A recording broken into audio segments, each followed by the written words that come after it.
Hello, everybody. This is Professor Connor. I hope that your week is going well. I wanted to include this video onto the announcements so that I could go through kind of what you need to do this week. Hopefully you're doing well. If you can't get this to open, then you can still look at the announcement itself. Everything that I'm saying is there. So a couple of reminders. This is Lab 17. It's genetics. So there's several things that you're going to be doing for this one as normal. You still have your pre-lab genetics piece that you're going to look at the video, which is in the objective page on your modules. And then, so you will watch the video and fill in the genetic pieces there. Your post-lab genetics, you'll read through the information in the pages on your lab informational piece inside of the modules as well, and then through your lab book. That is due April 18th along with the genetics pre-lab, which is also due on the 18th. The last thing you're responsible for this week's genetics quiz, it is available from April 16th through the 18th, so you have Thursday through Saturday. Make sure you give yourself plenty of time to work on that so that you can have enough time to do it. It's a time test, remember that and keep that in mind. All right, so really quick, I want to go through a PowerPoint for you guys so that you will be able to understand some of the concepts. Hopefully this will help when you're looking through the book on what we're looking for so that you can understand the concepts a little bit better. So we're going to really quickly share my screen. Okay, so Mendelian genetics, if you see me up in the corner, yay. Mendelian genetics is our topic this week. So hopefully this helps. This is the PowerPoint that we presented in class. So Gregory Mendel is the father of all genetics. We actually rely a lot on what he came up with. He actually used a lot of different plants to be able to come up with the genetics piece, and he's responsible for the laws governing inheritance traits. So those 2,000 pea pods plants that he used helped really to establish this. So you had 28,000 pea plants that he cultivated between the dates of 1856 and 1863, and he found that the plant's offsprings retain traits of the parents, partial traits, full traits, that kind of thing. So he wanted to study it a little bit more. And he, again, is called the father of genetics. So genetical terminology that you guys will use in this lab. Sorry, I went a little too far. Traits are any characteristics that can be passed on from parent to offspring. If we're talking about heredity, that's the passing of traits from one parent to its offspring as well. The difference there is the characteristics versus the trait itself. And genetics is the study of heredity in general. So there's types of genetic crossings. So we have a monohybrid cross, which means it involves a single trait. So like the color of a flower, or the dihybrid cross, which involves two traits, which means that you might do color of a flower plus how tall the flower is or the plant height. And those look a little bit tricky. So a monohybrid cross usually ends up with 4 squares with one trait, and then crossing parents across that box. And we'll talk about Punnett squares in a minute. And the dihybrid crosses usually end up with about 16 boxes in your Punnett square. It's a little bit more complicated. So the Punnett square that we use to help solve genetics problems looks like this generally. So if I have a female and a male gamete, and they have a trait, let's say that this is the color purple. So these colors right here, this is the trait for dark purple. Let's say this is the trait for white. So this is really hard to determine because P is really hard to see. But if you notice, these are big P's, these are little P's. And to do a Punnett square, to see the percentage of what's gonna happen when you cross these two plants, we take the individual alleles for each parent. So yes purple, no purple, so white. And then the male gamete has an allele for purple and an allele for white. So we're just gonna cross it, like multiply P to P, which is little p, These will end up being big P, or purple, purple. And then in this box, you'll have purple, white. In this box down here, you'll have purple, white, which means that in this case, the plant itself has a 25% chance of having a white flower that's purple, or a white flower from purple parents. All right, so designer genes, again, some more definitions that you might want to know. Alleles are two forms of a gene, so each parent gives an allele to its offspring. You have a dominant or a recessive gene. The dominant is the stronger of the two genes and expressed in the hybrid represented by the capital letter. So in the case that we did the purple flower, it would be the capital P. In this case, it's the capital R. And recessive is the one that shows up less often in a cross, and it's represented by that lowercase r. A few more terminology pieces that you want to know for the lab. Genotype is basically the gene combination. So whether it's big R, little r, little r, whatever that gene combination is for the trait, you don't necessarily know this. Even if you're looking at someone and you see different colors on a flower, you're not necessarily sure what those genotypes are until you can trace it back through the parent. Phenotypes are the actual physical feature that results from those genotypes. So if you're looking at a red flower, the possibility that it is a big R because if red was dominant and white was recessive, the one that gets covered, then red, that flower could either be big R or big R little r, because the red is dominant, that big R is dominant, so it's going to make both of these combinations red, where the little r, the alleles here, both of them are recessive, which means that that flower would be white. All right, so if we're looking at genotypes, again, the big R is the red flower, little r is yellow. If genes occur, all genes occur in pairs, so you have two different alleles that affect a trait. So possible combinations for those are genotypes, big R, this is what we kind of talked about before, big R, and little r, little r. So if I have this first one, big R, you have a red phenotype. That's the thing that shows through. That's the color you'll see on the plant. If you have big R, little r, it's red, but it does have the possibility of passing on that recessive gene of little r. And then if you have little r, that flower is going to be, phenotype is going to be yellow. So that's the difference, where these are the actual alleles that are represented with the genetics, and these are the actual things that you see. All right, so genotypes, homozygous genotype. There are two types. You have a gene combination where the dominant and recessive genes are together. So in this case, big R is homozygous. They're the same. And in this case, little r, they are the recessive genes, and they're also the same, and they're called pure. Heterozygous is a combination of a recessive and a dominant gene. So in this case, big R, little r, and they're called the hybrid. Incomplete dominance and codominance are another different thing with this. These are not necessarily Mendelian trait per se, but you have hybrids which have an in-between setting. So if I have, say, a black cow and a white cow, incomplete dominance would be, I would have a variation of the color in between. So snapdragons, I have that are a flower, a red and white flower. So double R's, capital R's are red. Little r's are white. So if I cross these in my Punnett square, so if we go back, this section right here is the white flower, that's the mom, there's the dad. It doesn't matter which side you put mom and dad on as long as their alleles are there. So if I go through and I do my lovely little thing, we come up with big R, little r for all of those offspring. So the offspring has a 100% chance that they are going to have a genotype of big R, little r.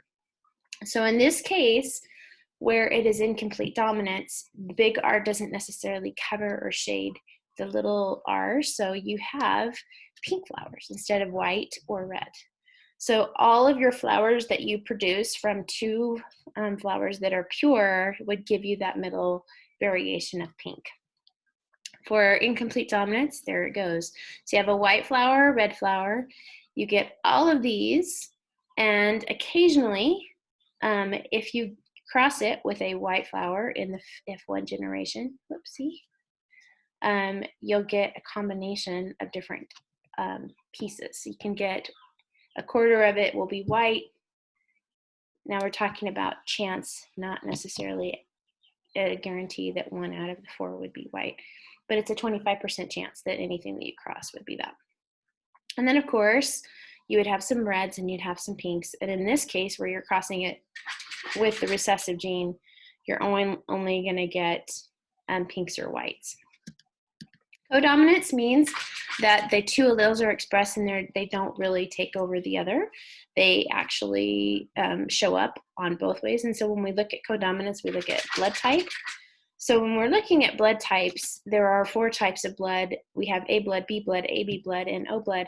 A blood, the alleles that you see, every time you see a little I like this, it means that you're talking about blood. So for type A blood, the alleles that you'll get would be A, or in this case, blood A, or blood A, and this little guy, this little I, stands for O. So it works the same way. So the alleles that you get for type A is A and possibly an O, which is, it will change a little bit when you talk about Rh factor. B blood starts the same way as well. So you either have big B, or big BI, which is still O blood. A blood is where we see that codominance. A and B blood do not necessarily mask the other one. So when you have an AB blood situation, both of them will be available. So in that case, if someone has AB blood, they can take in A blood or they can take in B blood. They can also take in O blood if we're looking at Rh and we're trying to figure out positive, negative, which is another story. For O blood, the only alleles that they get are the little I's, which represents the O, which means they can't take in any A blood or B blood. Their bodies will reject it, and that would be really bad. So we're looking at a codominance problem when we're looking at a male with type B blood, which in this case is big B. You have a heterozygous female type of heterozygous meaning a recessive. In this case, O blood is considered the recessive gene, by the way, even though it's not necessarily, but it does get covered with the A in this case. So you have a type A blood, and heterozygous meaning you have a combination of 2. Homozygous means I have 2 of the same. So if I combine those together and I do my little Punnett square and I work out the issue, here's how you end up. You have A coming down, B coming across, I coming down, B coming across. You have AB blood here, B blood here, and then again, AB blood here and B blood here. So if these people were to have a child, there is no way that this person could have a baby with A blood.